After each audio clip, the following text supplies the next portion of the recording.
오늘 저에게 주신 하나님 말씀은 에스라 3장 1절에서 2절 말씀입니다.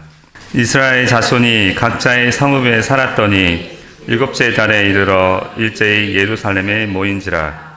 요사닥의 아들 예수아와 그의 형제 제사장들과 스알디엘의 아들 스룹바벨과 그의 형제들이 다 일어나 이스라엘 하나님의 제단을 만들고 하나님의 사람 모세의 율법에 기록된 대로 번제를 그 위에 드리려 할세. 아멘. 에스라 2장 64절에서 65절을 보면 바산 고레스의 칙령으로 예루살렘으로 돌아온 이스라엘 자손과 그 종의 수가 약 5만 명이라고 기록하고 있습니다. 고국에 도착한 그들은 각자의 성읍에 흩어져 살았습니다.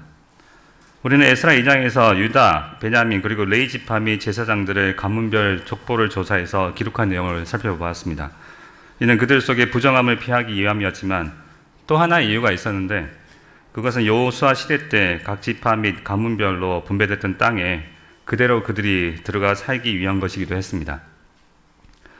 돌아온 이스라엘 자손들 대부분은 남유다를 구성하고 있었던 유다 지파와 베냐민 지파 사람들로, 베냐민 지파가 분배받았던 땅은 예루살렘의 기준으로 북쪽이고요, 유다 지파는 예루살렘 아래쪽 남쪽이었습니다. 이스라엘 자손들은 주전 536년경에 예루살렘에 도착한 것으로 추정되는데 정확하게 몇 월에 도착했는지는 알 수 없습니다. 예루살렘에 도착한 그들은 각자 가문의 땅이 있는 성읍에 가서 정착하기 시작했습니다. 그리고 일곱째 달이 되자 모두 예루살렘에 모였습니다. 유대 달력에서 7월은 티슬이라고 불리는데 태양력으로 9월에서 10월에 해당됩니다. 그리고 굉장히 중요한 달이죠. 중요한 절기 3개가 한꺼번에 몰렸기 때문입니다. 7월 1일 나팔절, 7월 10일 대속절, 그리고 7월 15일부터 7일 동안 장막절, 초막절을 지키게 됩니다. 1절을 보면 각 성읍에 흩어져 살던 이스라엘 자손들이 일제히 예루살렘으로 모였습니다.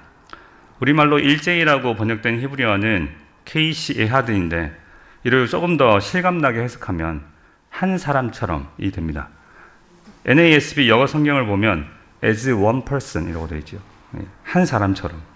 일곱째 달이 되자 이스라엘 자손들이 한 사람처럼 예루살렘에 모였던 것입니다. 여기서 우리는 중요한 원리를 한 가지 발견하게 됩니다. 하나님께서 포로로 있던 이스라엘 백성들을 돌아오게 하신 목적은 성전 재건이었습니다. 하지만 고국으로 돌아와 다시 정착하기 시작한 이스라엘 백성들이 할 일이 얼마나 많았겠습니까? 지금이야 이삿짐 센터가 있어가지고 이사하는 것이 많이 수월해졌죠, 그죠? 그래도 이삿짐 정리하는데 몇 날 며칠이 걸립니다. 제가 작년까지 한 10년 동안 8번의 이사를 해봤거든요. 근데 이사를 할 때마다 며칠 동안 아팠던 것 같습니다. 이삿짐 센터를 이용했는데도 말이죠. 어쨌든 하물며 70년간 버려졌던 땅으로 돌아온 이스라엘 백성들은 어땠을까요?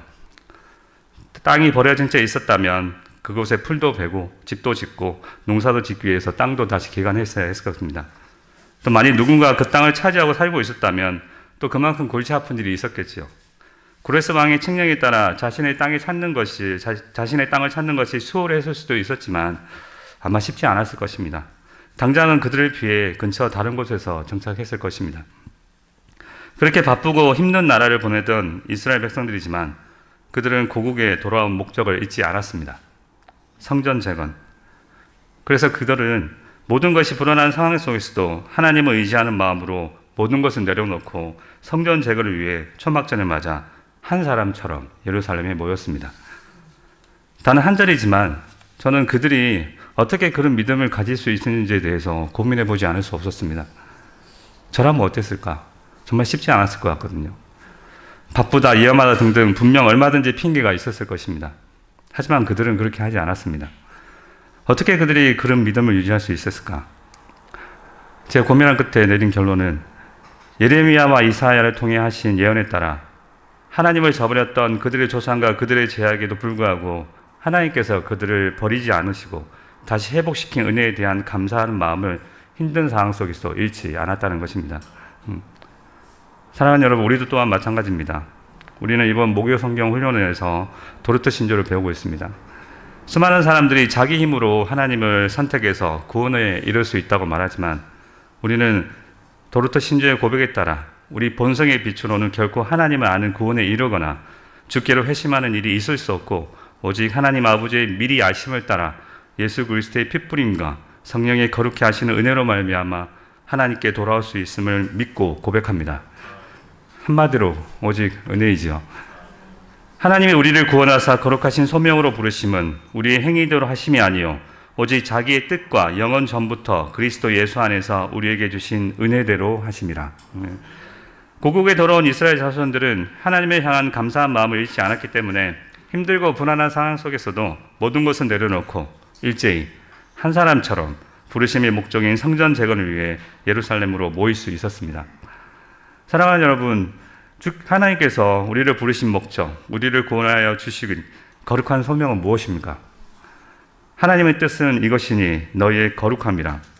하나님의 우리를 부르심은 부정하게 하심이 아니여 거룩하게 하심이니. 사실 거룩하다는 단어를 정의를 내리기는 쉽지 않습니다. 가장 잘 표현하는 말이 구별이겠죠. 하나님의 전지하심, 전능하심, 편지하심, 무한하심 등 하나님의 모든 속성을 피조물과 비교했을 때 모든 면에서 하나님께서는 거룩하십니다. 유한한 피조물인 우리와 비교할 때 사실 비교조차 할 수 없는 그렇게 구별되는 분이시죠. 하지만 정확한 의미가 무엇인지 잘 모릅니다. 어렵죠. 하지만 거룩한 삶이 어떤 삶인지에 대해서는 알 수 있습니다. 저는 오늘 거룩한 삶이란 무엇인지 정의를 내린다면 위의 것을 찾는 삶이라고 말하고 싶습니다. 골로새서 3장이죠. 그러므로 너희가 그리스도와 함께 다시 살리심을 받았으면 위의 것을 찾으라. 거기는 그리스도께서 하나님 우편에 앉아 계시느니라. 정말 감동이지 않습니까? 위의 것을 생각하고 땅의 것을 생각하지 말라. 이는 너희가 죽었고 너희 생명이 그리스도와 함께 하나님 안에 감추어졌습니다. 우리의 생명이신 그리스도께서 나타나실 그때에 너희도 그와 함께 영광 중에 나타나리라. 그러므로 땅에 있는 지체를 죽이라. 곧 음란과 부정과 사욕과 악한 정욕과 탐심이니 탐심은 우상 숭배니라. 이것들로 말미암아 하나님의 진노가 임하느니라. 너희도 전에 그 가운데 살 때에는 그 가운데서 행하였으나 이제는 너희가 이 모든 것을 벗어버리라. 곧 분함과 노염과 악의와 비방과 너희 입에 부끄러운 말이라. 너희가 서로 거짓말을 하지 말라. 옛사람과 그 행위를 벗어버리고 새 사람을 입었으니 이는 자기를 창조하신 이의 형상을 따라 지식이까지 새롭게 하심을 입은 자니라. 방금 읽은 골로새서 3장 1절에 10절 말씀은 우리가 새 사람으로 새롭게 된 지정의로 땅의 것을 생각하지 말라. 땅의 지체를 죽이라고 말씀합니다. 그런데 사랑하는 여러분, 그렇게만 하고 있다면 얼마나 힘들겠습니까? 만약 이 말씀만 듣고 오늘 예배 후에 하루 종일 하나님께서 이거 하지 마, 저거 하지 마 하셨으니까 이것도 하면 안 돼, 저것도 하면 안 돼 이러고 있으면 얼마나 스트레스가 크겠습니까? 그죠? 아마도 하루 종일 눈을 감고 있으면서 기도만 하든지 아니 성경만 읽어야 될 것입니다. 사실 그걸로서도 충분하지 않죠. 우리 생각을 우리가 마음대로 통제할 수 없죠. 저는 성경이 기록된 구성만 봐도 하나님의 은혜가 느껴지는데요. 신약 성경을 읽다 보면 처음에는 하지 말라는 부정 명령문이 나오다가 그 뒤에 이어서 하라라는 긍정 명령문이 나옵니다. 그리고 사실 이 두 가지는 연결되어 있죠. 예를 들어 음란을 죽이는 것과 정결하게 되는 것은 따로 분리할 수 없습니다. 그렇지 않습니까? 음란한 생각이 들 때 바로 우리 주님을 의지해서 기도하며 음란한 생각이 들지 않도록 피하는 것이 정결함을 유지하는 것이죠. 거짓말할 것 같은 상황이 있을 때 거짓이 아닌 진실을 말하는 것이 하나님 앞에 정직한 것이죠.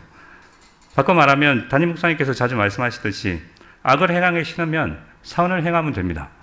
소극적인 자세가 아니라 적극적인 자세를 취하라는 것이죠. 신약 성경도 그렇게 기록이 되어 있습니다. 다시 말하지만 하지 말라는 명령, 땅의 것을 죽이라는 명령만 있으면 얼마나 고민되고 힘들겠습니까? 그래서 바로 이 하라라는 명령, 위의 것을 찾는 명령을 주셔서 우리가 믿음으로 적극적으로 거룩한 삶을 살아가도록 이끌고 있습니다. 그래서 이후 12절의 말씀입니다. 그러므로 너희는 하나님이 택하사 거룩하고 사랑받는 자처럼 긍휼과 자비와 겸손과 온유와 오래 참음을 옷 입고 성령의 열매죠. 성령 충만함을 받으라는 것입니다.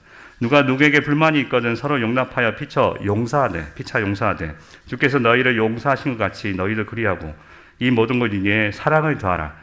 이는 온전하게 매는 띠니라. 그리스도의 평강이 너희 마음을 주장하게 하라. 너희는 평강을 위하여 한 몸으로 부르심을 받았나니 너희는 또한 감사하는 자가 되라. 그리스도의 말씀이 너희 속에 풍성히 거하여 모든 지혜로 피차 가르치며 권면하며 시와 찬송과 신령한 노래를 부르며 감사하는 마음으로 하나님을 찬양하고 또 무엇을 하든지 말에나 일에나 다 주 예수의 이름으로 하고 그를 힘입어 하나님께 감사하라. 무슨 일을 하든지 마음을 다하여 주께 하듯 하고 사람에게 하듯 하지 말라. 이는 기업의 상을 주께 받은 줄 아니니 너희는 주 그리스도를 섬기느니라.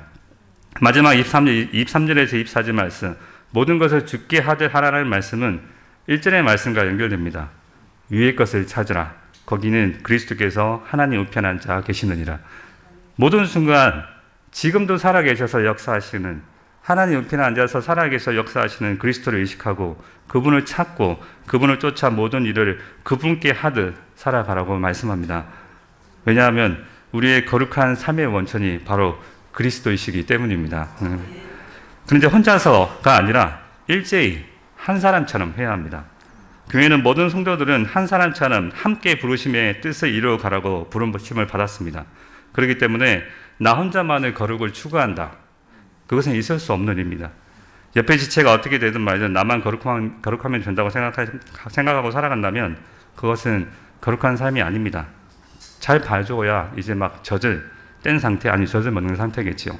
믿음이 성장하면 자연스럽게 주위를 돌아보게 됩니다. 왜냐하면 성도는 그리스도 안에서 함께 성장해가는, 함께 더욱 거룩한 삶을 살아가는 한 지체이기 때문입니다. 너희는 사도들과 선지자들의 터 위에 세우심을 입은 자라. 그리스도 예수께서 친히 모퉁이 돌이 되셨느니라. 그 안에서 건물마다 서로 연결하여 주 안에서 성전이 되어가고 너희도 성령 안에서 하나님이 거하시 처소가 되기 위하여 그리스도 예수 안에서 함께 지어져 가느니라. 이제 2절을 보겠습니다. 요사닥의 아들 예수아와 그의 형제 제사장들과 스아디엘의 아들 스룹바벨과 그의 형제들이 다 일어나 이스라엘 하나님의 제단을 만들고 하나님의 사람 모세의 율법에 기록된 대로 번제를 그 위에 드리려 할세.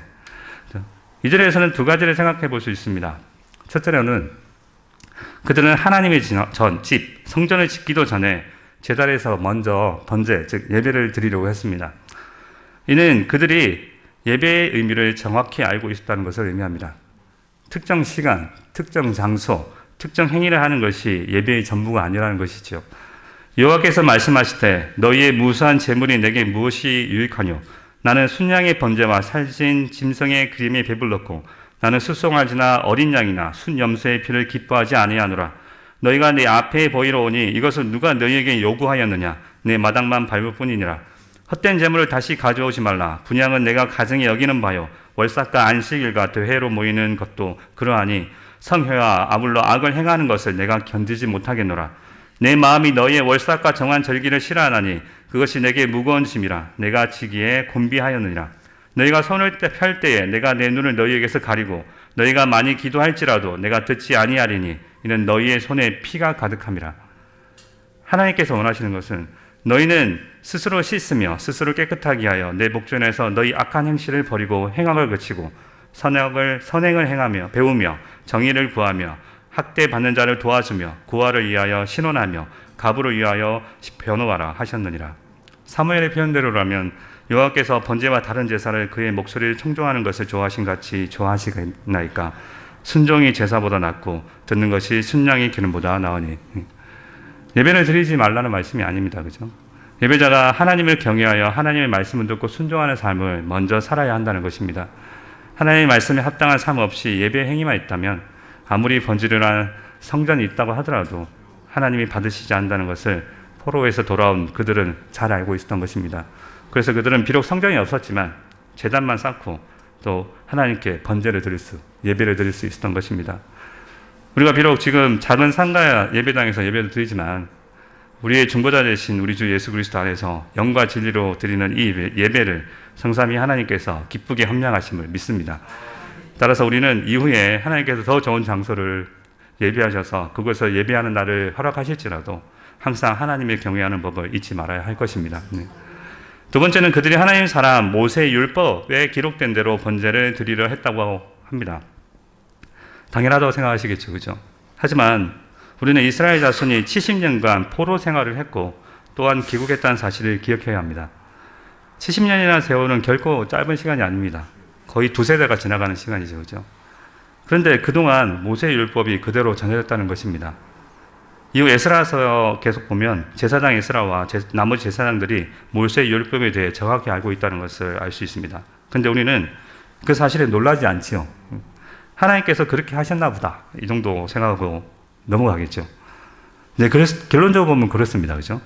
하지만 그 중간에 누군가의 죽음을 마다한 희생과 피나는 노력이 분명히 있었습니다. 크게는 주전 606년, 597년, 그리고 586년 세 차례에 걸쳐서 이스라엘 자손은 포로로 끌려갑니다. 바빌론 사람들이 그들을 모셔간 게 아니죠. 그죠?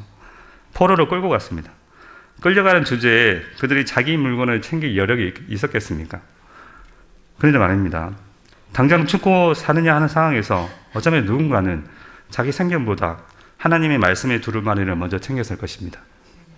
또한 비록 포로로 끌려갔지만 하나님의 율법을 자식들에게 틈나는 대로 가르치는 제사장 아버지가 있었을 것입니다. 바로 하나님께서 보존하신 남은 자들이 있었던 것이죠.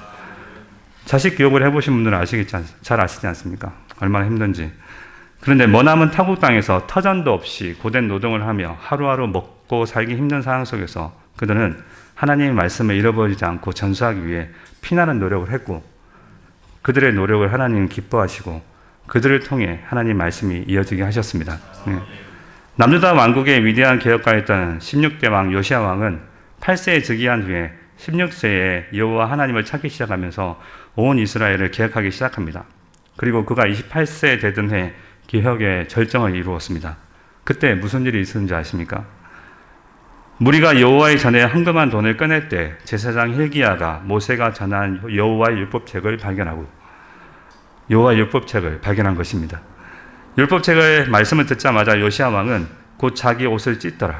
왕이 hil기야와 사반의 아들 아히감과 미가의 아들 압돈과 서기관 사반과 왕의 시종 아사야에게 명령하여 이르되, 너희는 가서 나와 및 이스라엘과 유다의 남은 자들을 위하여 이 발견한 책의 말씀에 대하여 여호와께 물으라.